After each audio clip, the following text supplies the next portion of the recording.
Chapter 4. The Sea Chest. I lost no time, of course, in telling my mother all that I knew, and perhaps should have told her long before, and we saw ourselves at once in a difficult and dangerous position. Some of the man's money, if he had any, was certainly due to us, but it was not likely that our captain's shipmates, above all the two specimens seen by me, Black Dog and the blind beggar, would be inclined to give up their booty in payment of the dead man's debts. The captain's order to mount at once and ride for Dr. Livesey would have left my mother alone and unprotected, which was not to be thought of. Indeed, it seemed impossible for either of us to remain much longer in the house. The fall of coals in the kitchen grate, the very ticking of the clock, filled us with alarms. The neighborhood, to our ears, seemed haunted by approaching footsteps, and what between the dead body of the captain on the parlor floor and the thought of that detestable blind beggar hovering near at hand and ready to return, there were moments when, as the saying goes, I jumped in my skin for terror. Something must speedily be resolved upon, and it occurred to us at last to go forth together and seek help in the neighboring hamlet. No sooner said than done. Bareheaded as we were, we ran out at once in the gathering evening and the frosty fog. The hamlet lay not many 100 yards away, though out of view, on the other side of the next cove, and what greatly encouraged me, it was in an opposite direction from that whence the blind man had made his appearance, and whither he had presumably returned.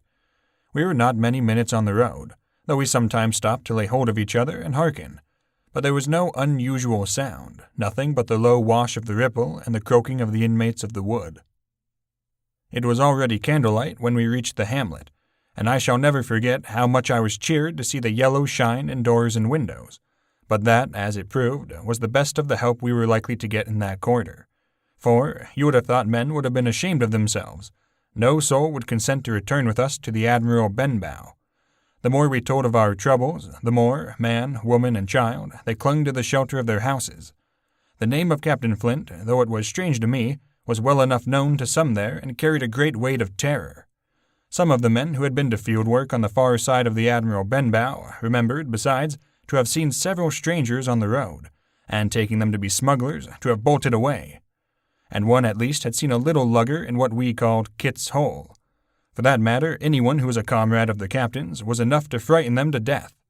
And the short and the long of the matter was that while we could get several who were willing enough to ride to Dr. Livesey's, which lay in another direction, not one would help us to defend the inn. They say cowardice is infectious, but then argument is, on the other hand, a great emboldener. And so when each had said his say, my mother made them a speech. She would not, she declared, lose money that belonged to her fatherless boy. "If none of the rest of you dare," she said, "Jim and I dare. Back we will go, the way we came, and small thanks to you big, hulking, chicken-hearted men. We'll have that chest open if we die for it, and I'll thank you for that bag, Mrs. Crossley, to bring back our lawful money in." Of course, I said I would go with my mother, and of course they all cried out at our foolhardiness. But even then, not a man would go along with us. All they would do was to give me a loaded pistol lest we were attacked, and a promise to have horses ready saddled in case we were pursued on our return, while one lad was to ride forward to the doctor's in search of armed assistance.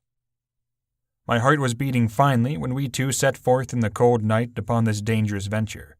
A full moon was beginning to rise and peered redly through the upper edges of the fog, and this increased our haste, for it was plain, before we came forth again, that all would be as bright as day, and our departure exposed to the eyes of any watchers. We slipped along the hedges, noiseless and swift, nor did we see or hear anything to increase our terrors, till, to our relief, the door of the Admiral Benbow had closed behind us. I slipped the bolt at once, and we stood and panted for a moment in the dark, alone in the house with the dead captain's body. Then my mother got a candle in the bar, and holding each other's hands, we advanced into the parlor. He lay as we had left him, on his back, with his eyes open and one arm stretched out. "Draw down the blind, Jim," whispered my mother. "They might come and watch outside. And now," said she when I had done so, "we have to get the key off that. And who's to touch it, I should like to know." And she gave a kind of sob as she said the words. I went down on my knees at once. On the floor, close to his hand, there was a little round of paper, blackened on the one side. I could not doubt that this was the black spot, and taking it up, I found written on the other side, in a very good, clear hand, this short message: "You have till 10 tonight." "He had till 10, mother," said I, and just as I said it, Our old clock began striking. This sudden noise startled us shockingly, but the news was good, for it was only 6. "Now, Jim," she said, "that key." I felt in his pockets one after another. A few small coins, a thimble, and some thread and big needles, a piece of pigtail tobacco bitten away at the end, his gully with the crooked handle, a pocket compass, and a tinder box were all that they contained, and I began to despair. "Perhaps it's around his neck," suggested my mother. Overcoming a strong repugnance, I tore open his shirt at the neck, and there, sure enough, hanging to a bit of terry string which I cut with his own gully, we found the key. At this triumph we were filled with hope, and hurried upstairs without delay to the little room where he had slept so long, and where his box had stood since the day of his arrival.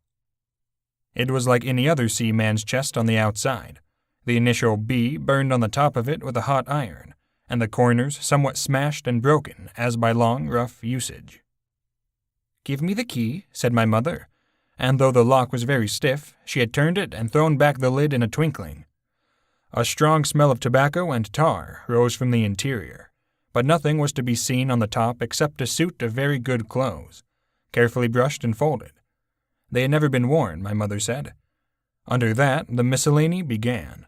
A quadrant, a tin cannikin, several sticks of tobacco, 2 brace of very handsome pistols, a piece of bar silver, an old Spanish watch and some other trinkets of little value and mostly of foreign make, a pair of compasses mounted with brass, and 5 or 6 curious West Indian shells. I have often wondered since why he should have carried about these shells with him in his wandering, guilty, and hunted life. In the meantime, we had found nothing of any value but the silver and the trinkets, and neither of these were in our way.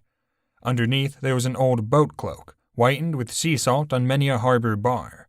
My mother pulled it up with impatience, and there lay before us the last things in the chest, a bundle tied up in oilcloth and looking like papers, and a canvas bag that gave forth, at a touch, the jingle of gold. "I'll show these rogues that I'm an honest woman," said my mother. "I'll have my dues and not a farthing over. Hold Mrs. Crossley's bag," and she began to count over the amount of the captain's score from the sailor's bag into the one that I was holding. It was a long, difficult business, for the coins were of all countries and sizes, doubloons and louis d'ors, and guineas and pieces of 8, and I know not what besides, all shaken together at random. The guineas, too, were about the scarcest, and it was with these only that my mother knew how to make her count. When we were about halfway through, I suddenly put my hand upon her arm, for I had heard in the silent, frosty air a sound that brought my heart into my mouth. The tap-tapping of the blind man's stick upon the frozen road. It drew nearer and nearer while we sat holding our breath.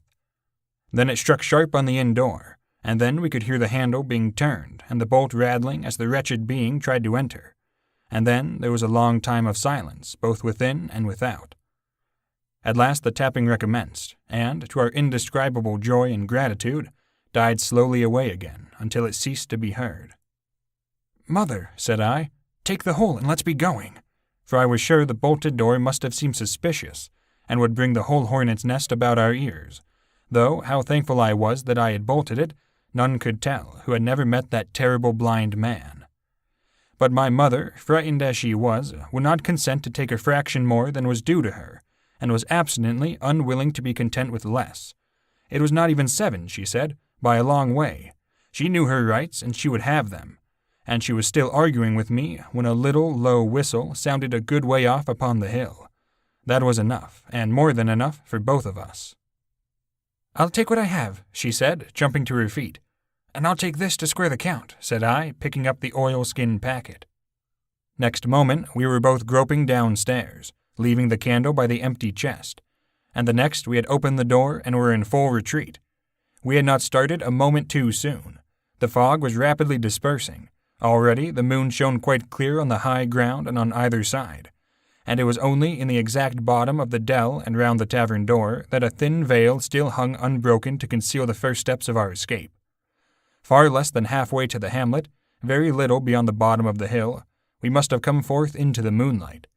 Nor was this all, for the sound of several footsteps running came already to our ears, and as we looked back in their direction, a light tossing to and fro, and still rapidly advancing, showed that one of the newcomers carried a lantern. "My dear," said my mother suddenly, Take the money and run on. I'm going to faint." This was certainly the end for both of us, I thought. How I cursed the cowardice of the neighbors, how I blamed my poor mother for her honesty and her greed, for her past foolhardiness and present weakness. We were just at the little bridge, by good fortune, and I helped her, tottering as she was, to the edge of the bank, where, sure enough, she gave a sigh and fell on my shoulder. I do not know how I found the strength to do it at all, and I am afraid it was roughly done, but I managed to drag her down to the bank and a little way under the arch. Farther I could not move her, for the bridge was too low to let me do more than crawl below it. So there we had to stay, my mother almost entirely exposed, and both of us within earshot of the inn.